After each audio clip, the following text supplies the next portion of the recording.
할렐루야. 우리 옆에 분에게 한번 인사하겠습니다. 하나님이 성도님을 사랑하십니다. 한 번 더 인사하겠습니다. 성도님에게 대역전의 드라마가 일어납니다. 아멘. 오늘 성령님과 동행하는 삶 시리즈 설교 12번째 시간, 광야 교회와 함께 하시며 도우시는 성령님, 광야 교회와 함께 하시며 도우시는 성령님이라는 제목의 말씀으로 은혜를 나누고자 합니다. 어떤 사람의 일생을 제가 말씀드리려고 합니다. 이 사람은 일평생 우울증과 여러가지 병마에 시달렸고, 젊은 시절에는 2년 동안을 침대에서 꼼짝도 하지 못하는 고통도 겪었습니다. 아내는 질병으로, 암으로 일찍 사망했으며 어린 두 아들은 또 병으로 잃게 됩니다. 이 사람이 하는 사업은 늘 실패했고, 친구에게 빌린 돈을 갚는데 무려 17년이 걸렸다고 합니다. 정계에 입문하고 총 11번의 선거를 치렀는데 8번은 패배를 해서 낙선합니다. 1833년 24살의 나이에 주의회 의원 선거 낙선, 25세 때 주의회 의원 당선, 29살에 29세에 주의회 대변인의 출마에 낙선, 31세에 부통령 선거위원회 낙선, 34세에 하원 의원 선거에 낙선, 37세에 하원 의원으로 당선, 38세에 하원 의원 재출마하여 당선, 39세에 하원 의원 재선, 실패, 45세에 상원 의원 선거에서 낙선, 47세에 부통령 후보 지명 전에 공화당 전국대회에 나섰다가 실패, 낙선, 49세에 상원 의원 선거에서 또 낙선, 마지막 51세에 대통령 선거에 당선. 여러분 아마 들으시면서 이 사람이 누구라고 아실 거예요. 예, 미국의 제16대 대통령 에이브러함 링컨입니다. 링컨 대통령. 전 세계적으로 존경하는 사람들이 굉장히 많습니다. 저도 존경을 하고. 근데 이 링컨이 어릴 때 굉장히 가난했습니다. 아버지는 목수였고 어머니는 34살의 젊은 나이에 일찍 돌아가셨고, 그러나 다행히도 사랑이 많은 새어머니 밑에서 자랐습니다.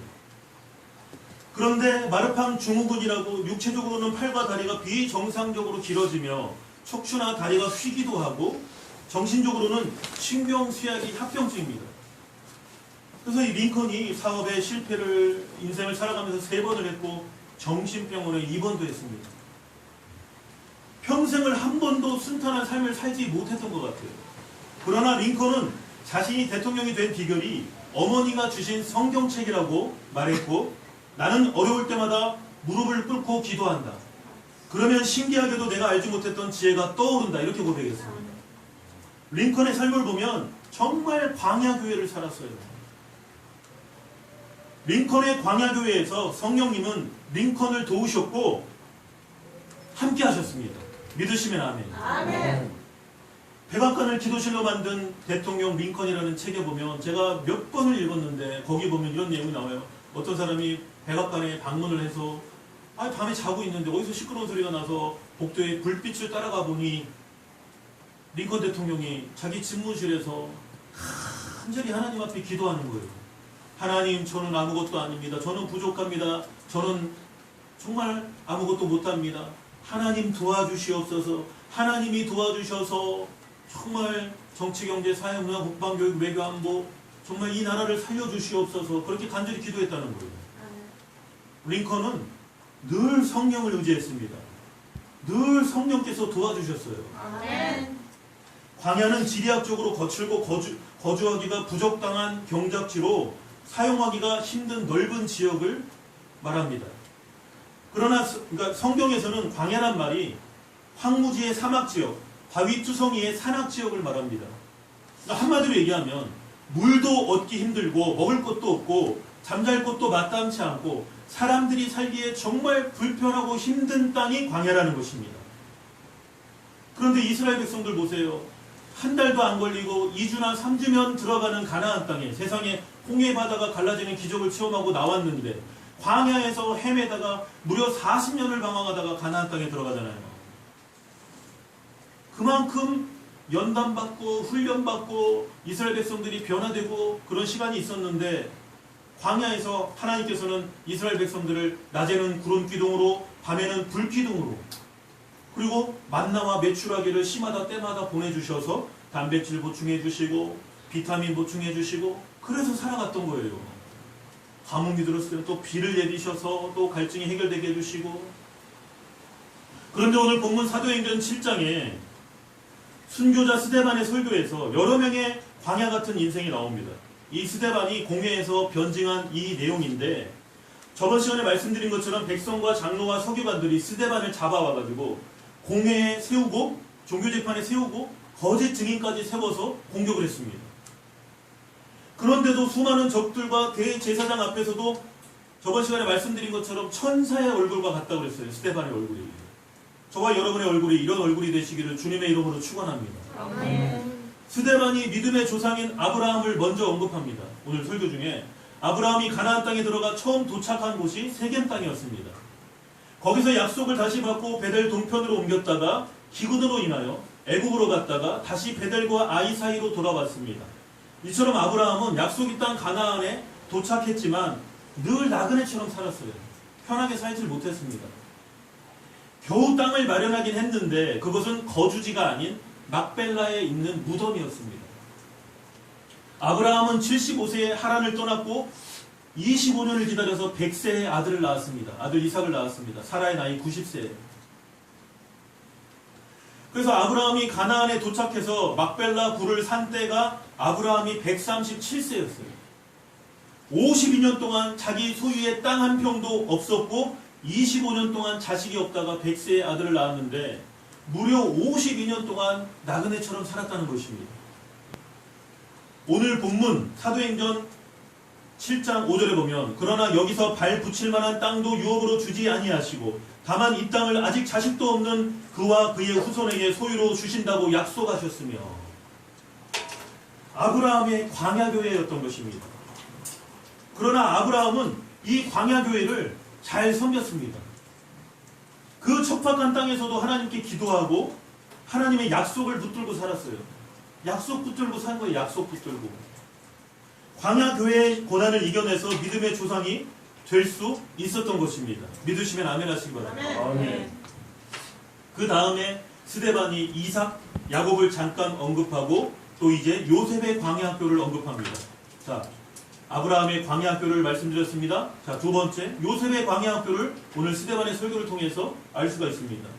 창세기 37장에 요셉 이야기가 나와요. 아버지 야곱이 여러 아들 중에 채색 옷을 입히고 유난히 요셉을 아끼고 사랑했습니다.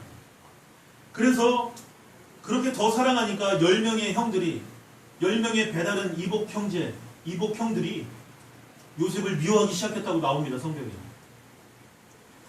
그런데 하루는 꿈을 꾸고 형들에게 꿈 이야기를 합니다. 우리가 밭에서 곡식단을 묶더니 내 단은 일어서고 당신들의 단은 내게 절하더이다. 내 단을 둘러서서 절하더이다. 이러자 형들은 네가 참으로 우리의 왕이 되겠느냐 이러면서 더욱 미워했다고 성경에 나옵니다. 얼마 있다가 또 꿈을 꾸고 말합니다. 해와 달과 11별이 내게 절하더이다. 또 이러는 거예요. 이번에는 아버지 야곱이 아들 요셉을 꾸짖고 그러니까 야단치고 나와 네 어머니와 네 형들이 참으로 가서 땅에 엎드려 내게 절하겠느냐 이렇게 야단을 치긴 쳤지만 야곱의 마음 가운데 이 11번째 아들 요셉은 얘는 보통 애가 아니구나. 얘는 하나님께서 꿈을 주시는구나. 얘는 하나님께서 꿈을 주시는구나. 아멘. 하나님의 꿈이 저와 여러분에게 임하기를 주님의 이름으로 축원합니다. 아멘. 아버지 야곱은 요셉의 꿈을 마음에 간직해 두었지만 형들은 시기 질투 분노했다고 나옵니다. 성경에. 결국 나중에 세겜에서 양을 치고 있는 형들을 보고 오라는 아버지의 심부름으로 요셉이 형들에게 갔다가 그만 형들의 계략에 죽을 위기를 맞습니다. 창세기 37장 18절로 19절에 요셉이 그들에게 가까이 오기 전에 그들이 요셉을 멀리서 보고 죽이기를 꾀하여 서로 이르되 꿈꾸는 자가 오는도다. 저 좀 보세요. 멀리서 이렇게 보고 있다가 야야야 요셉 온다. 저 꿈꾸는 놈을 보라. 우리가 저를 죽이자. 저와 여러분이 비전을 갖고 꿈을 꾸기 시작하면 세상은 공격하고 음해하고 중상모략하고 아주 가관이 아닙니다. 내버려 두질 않아요. 요셉에게 이를 갈던 형들은 요셉을 죽이려고 했지만 하나님의 은혜로 야곱의 큰아들 르우벤이 죽이지는 말자. 내 동물의 짐승에 피를 묻혀가지고 그렇게 연기를 하고 거짓을 꾸미긴 하는데 그 형제들을 설득해서 요셉의 생명을 겨우 건졌으나 어떻게 해요? 형들이 은 20에 이스마엘 사람들에게 팔아가지고 요셉이 먼 애굽 나라까지 가게 됩니다. 그 배신감과 상처와 수치로 얼마나 아팠겠습니까? 버림받았다는 그 생각으로 처절하게 고통스러웠을 것입니다. 17살에 시작된 광야교회 생활이 보디발 장군의 집에서 가정 총무였지만 종살이 했죠. 그리고 또 보디발 장군의 아내가 요셉 이러면서 유혹하다가 그것을 내가 어찌 하나님 앞에 득죄하리요 하면서 뿌리치고 도망쳤더니 세상에 보디발의 아내가 누명을 씌워가지고 요셉이 나를 강간하려고 했다 하면서 누명을 씌워서 어떻게 해요? 감옥에 가잖아요. 종살이, 감옥살이. 무려 13년의 고난 끝에 30살의 나이에 애굽의 총리가 됩니다. 하나님께서 더디 그 약속을 이루시는 것 같았지만 30살의 젊은 나이에 총리가 된다는 건 쉬운 게 아니잖아요. 그러나 13년이 굉장히 긴 그 광야 교회였지만 어떻게 해요? 하나님의 지름길이었어요. 그래서 요셉은 피눈물로 광야에서 기도하고 또 기도했을 것입니다. 어떻게 형들이 나를 버리느냐? 아무리 배다른 형제라 할지라도 형들이 어떻게 나를 이렇게 버리느냐? 내가 꿈 한 번 얘기했다가 꿈 2번 얘기했다가 이게 뭐냐? 그랬을지도 모릅니다. 그런데 오늘 본문 말씀 사도행전 7장 9절로 10절에 뭐라고 기록이 되어 있냐? 스데반이 뭐라고 얘기하냐면 여러 조상이 요셉을 시기하여 애굽에 팔았더니 하나님이 그와 함께 계셔 그 모든 환난에서 건져내사 애굽 왕 바로 앞에서 은총과 지혜를 주심에 바로가 그를 애굽과 자기 온 집의 통치자로 세웠느니라. 사랑하는 성도님 여러분, 하나님께서 열면 닫을 자가 없고 닫으면 열 자가 없습니다. 아멘. 하나님께서 높여주시면 높아지고 모든 상처를 치유하십니다. 아멘. 문제는 무엇입니까? 내가 광야 교회 생활을 견디며 인내할 수 있느냐는 거예요. 관건은. 기도로 견디고 말씀으로 견디다 보면 요셉이 다시 형들을 만나고 아버지 야곱을 만나고 친동생 자기의 유일한 같은 아버지 같은 어머니에게서 난 베냐민 그 막내 동생 또 온 식구를 살리고 기근으로 고통당하는 나라와 민족까지도 다 살겨 먹였어요. 아멘. 믿으시면 아멘. 아멘. 하나님이 저와 여러분을 이렇게 요셉처럼 쓰실 수 있는 줄로 믿습니다. 아멘. 저와 여러분과 여러분의 자녀들을 하나님께서 요셉처럼 이렇게 존귀하게 쓰시기를 주님의 이름으로 축복합니다. 아멘. 스데반은 오늘 본문에 모세 이야기를 합니다. 요셉을 알지 못하는 새 임금이 애굽의 왕이 되었습니다. 오랜 세월이 지난 다음에 거기에 애굽에 정착한 이스라엘 사람들이 많은데 그런데 애굽 나라에서 이스라엘 자손들이 자꾸 번성을 하니까 이 요셉을 알지 못하는 애굽의 왕이 이스라엘 남자 아이들을 해산하는 것을 금지시켰습니다. 이스라엘 아이들이 인구가 자꾸 너무 많아지니까 애굽의 위협이 될까봐 이스라엘의 남자 아이들을 낳는 것을 금지시켜버렸어요. 그때 모세도 태어났는데 성경에 뭐라고 기록되어 있느냐? 하나님 보시기에 굉장히 아름답다고 나옵니다. 그래서 모세의 부모가 석 달을 기른 다음에 이 아들을 죽이면 안 되잖아요. 살리려고 갈대 상자에 담아서 나일 강가 갈대 사이에 두었습니다. 얼마나 마음이 아팠겠습니까, 여러분? 피덩이 세 달 자랐는데 물에서 악어라도 만나거나 요즘처럼 엄청난 홍수가 나면 그냥 죽어버립니다.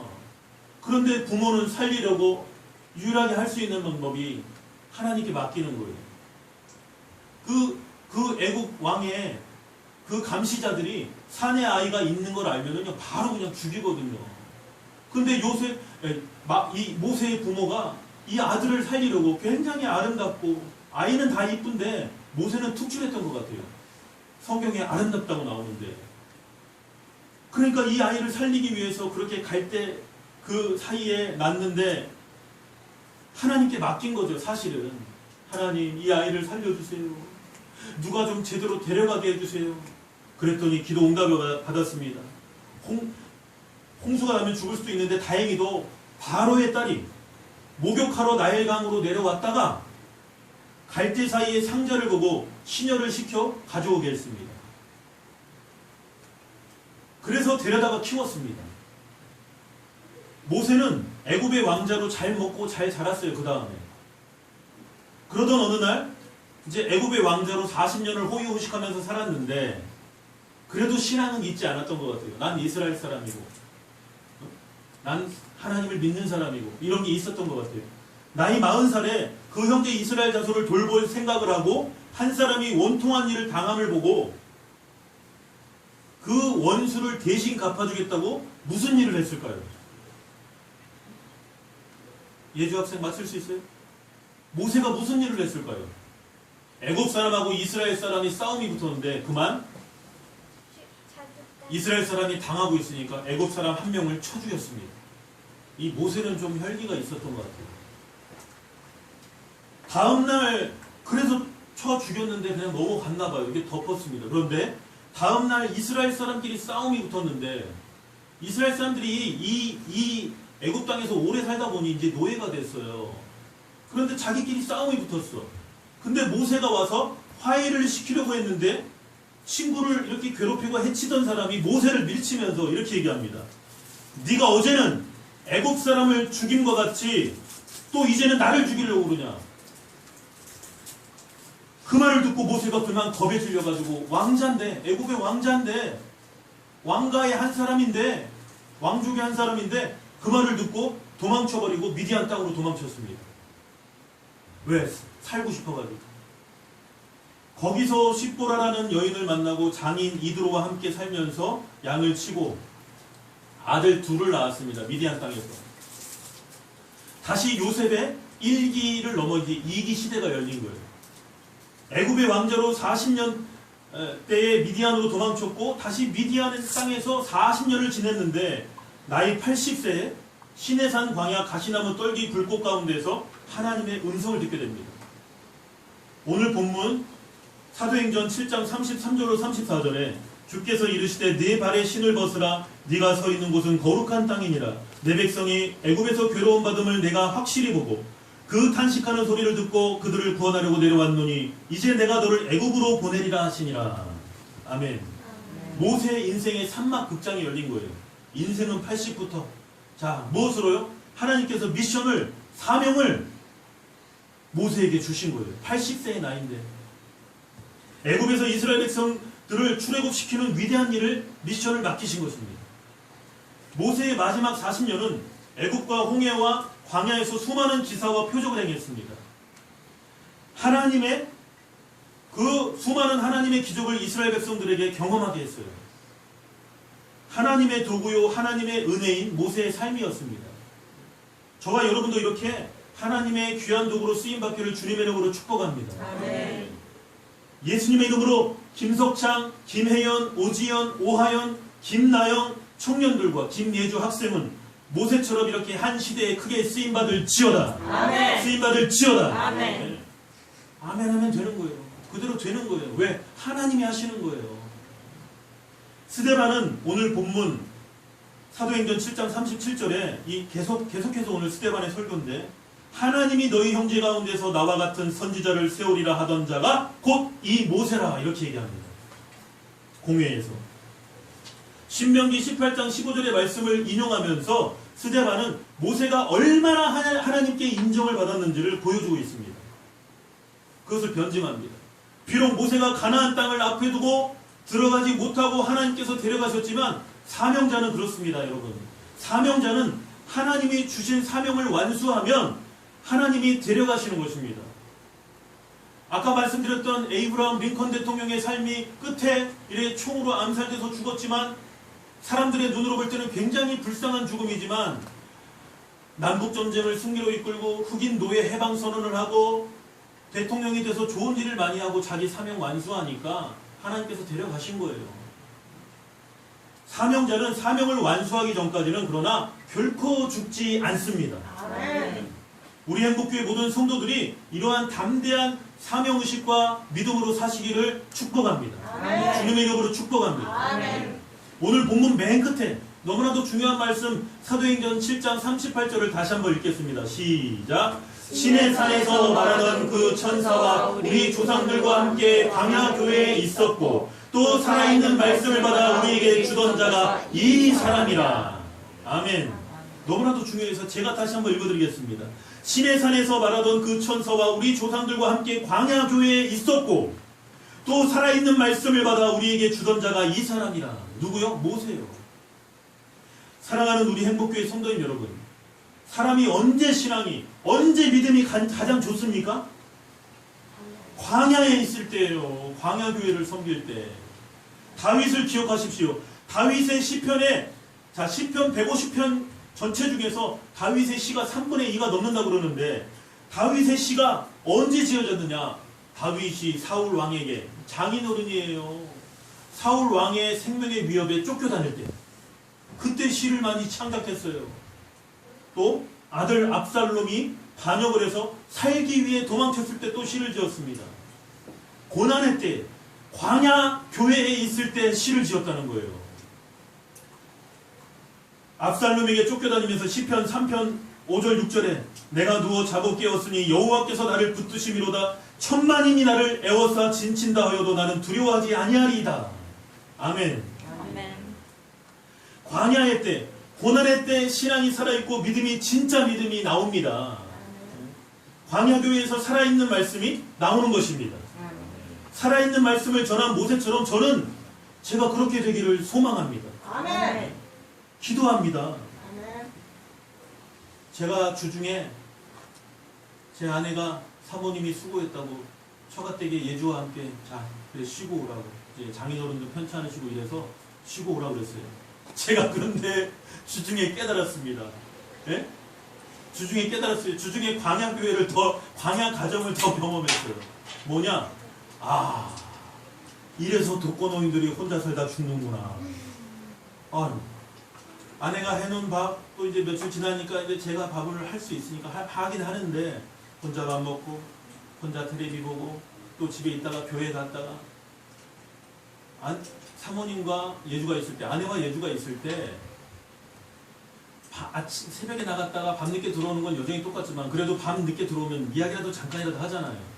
이건 아무도 얘기할 사람이 없으니까 세상에 얼마나 이게 광야구나. 이 독거노인분들이 할아버지 할머니가 살다가 할머니가 먼저 돌아가시면 이래서 할아버지가 금방 뒤따라가는구나. 못 살아요. 제가 고독을 경험했어요. 이래서 가정이 중요하구나. 이래서 식구가 중요하구나. 사람은요, 친구가 있어야 돼요. 얘기할 상대가 있어야 돼요. 물론 광야의 시간에 하나님과 더 관계가 깊어지죠. 그런데 저는 또 다른 의미로 말씀드리는 거예요. 그만큼 사람은 같이 살아간다는 것입니다. 교회에 오면 교우가 있어야 되고, 교인들이 있어야 되고, 집에 가면 식구가 있어야 되고, 더 풍성한 우리의 삶이 될 줄로 믿습니다. 아멘. 어떤 교회가 신앙이 살아있습니까? 바로 광야교회입니다. 우리 행복교회는 지금 광야교회입니다. 아멘. 광야는 모든 것이 부족하고 어렵고 힘들고 고독하고 외롭습니다. 그러나 광야는 다른 시선으로 보면 가장 신앙이 좋은 곳이에요. 축복의 장소입니다. 아멘. 다윗이 언제 범죄했어요? 다 전쟁 내보내고 자기는 왕궁을 이렇게 거닐 때 오후 늦게 일어나가지고 오후 6시에 일어났는지 오후 5시에 일어났는지 그때 타락하고 범죄했다는 것입니다. 밧세바를 보고 남의 아내를 갖다가 뺏고. 그러니까 여러분 아무나 개척교회 옵니까? 네? 아무나 개척교회 와요? 개척교회는 아무나 오나? 아무나 못 와요. 왜 그러느냐?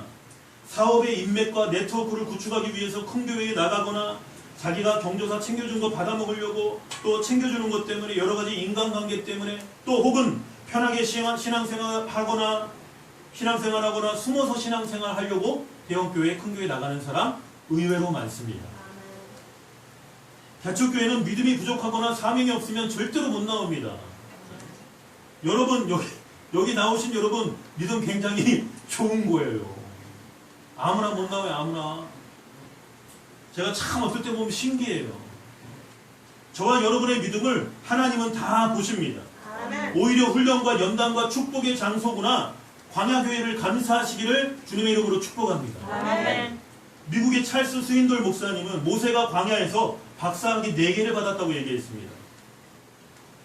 미국 기독교 복음주의 목사님으로 굉장히 유명한 분인데 왜 4가지 박사냐? 첫째, 무명 박사라고 그랬습니다. 모세를, 이 목사님이. 광야에서는 아무도 모세를 알아주지 않았습니다. 자, 둘째, 모세는 시간 박사라고 그랬습니다. 모세는 광야에서 하나님의 때를 기다리는 것을 배웠습니다. 셋째, 고독 박사예요. 모세는 광야에서 모세가 침묵의 고요, 고독의 깊이를 정말 깊이 배웠다고 그랬습니다. 또 넷째로 불편 박사입니다. 불편 박사. 광야의 거친 환경은 불편했습니다. 물이 제대로 있나요? 하나님이 만나와 메추라기를 보내주지 않으면 이건 굶어야 되는 거예요. 비를 내려주시지 않으면 이거는 뭐 갈증을 해결을 못하는 거예요. 그러나 그 불편함을 통해 그는 영적으로 육적으로 연단받을 수 있었다는 것입니다. 광야의 시간은 여러분 인내를 연습하는 시간입니다. 나의 혈기가 아닌 하나님의 시간을 기다리는 기다림의 시간입니다. 광야는 겸손을 배우는 시간입니다. 내가 갖고 있는 모든 것을 다 내려놔야 돼요. 개척교회는 그렇습니다. 광야교회는 그렇습니다. 그리고 그래서 그 낮아짐의 원리를 깨닫게 됩니다. 더 낮은 곳에 있다 보면 하나님의 축복이 임합니다. 아멘. 축복은 물과 같습니다. 정상에 있을 때는 맛보기가 힘들어요. 왜? 물은 높은 데서 낮은 데로 흐릅니다. 하늘의 언어로는 이야기를 알아듣지 못하니까 예수님이 저 높은 하늘에서 하나님 나라에서 이 낮은 곳으로 인간의 가장 비천한 곳 말구유에서 태어나십니다. 하늘의 언어로는 못 알아들으니까 예수님이 인간으로 오셔서 이 땅에서 완전한 하나님, 완전한 인간으로 이 땅을 사시면서 성육신하셔서 저와 여러분에게 오셨다는 것입니다. 믿으시면 아멘. 아멘. 광야의 길을 만드시고 날 인도해 사막의 강 만드신 것 보라. 하늘과 땅 변해도 주의 말씀 영원히 내 삶 속에 새 일을 행하리. 나의 가는 길 주님 인도하시네. 그는 보이지 않아도 날 위해 일하시네. 주 나의 인도자 항상 함께 하시네. 사랑과 힘 베푸시며 인도하시네. 인도하시네. 나의 가는 길. 오래된 찬양이지만 광야의 길을 만드시고 날 인도해요. 살아있는 말씀, 살아있는 신앙, 살아있는 영성이 있는 광야교회, 우리 행복교회를 섬기는 것을 감사하시기 바랍니다. 신명기 8장 16절에 내 조상들도 알지 못하던 만나를 광야에서 내게 먹이셨나니 이는 다 너를 낮추시며 너를 시험하사 마침내 내게 복을 주려 하심이니라. 아멘. 낮아졌을 때, 겸손할 때, 깨어졌을 때 그때 받는 복이 진짜 복이라는 거예요. 복을 받을 만한 그릇이 됐을 때. 아멘. 성령님은 광야교회와 우리 행복교회와 함께 하시며 도우십니다. 아멘. 이것을 기억하시고 주님만을 바라보시며 이 광야교회에서 감사하며 기도하는 저와 여러분 되시기를 예수님의 이름으로 축원합니다. 아멘. 축원합니다. 아멘. 우리 말씀 생각하면서 주여 삼창하시고 통성으로 기도하겠습니다. 주여, 주여, 주여. 할렐루야. 사랑이 많으신 하나님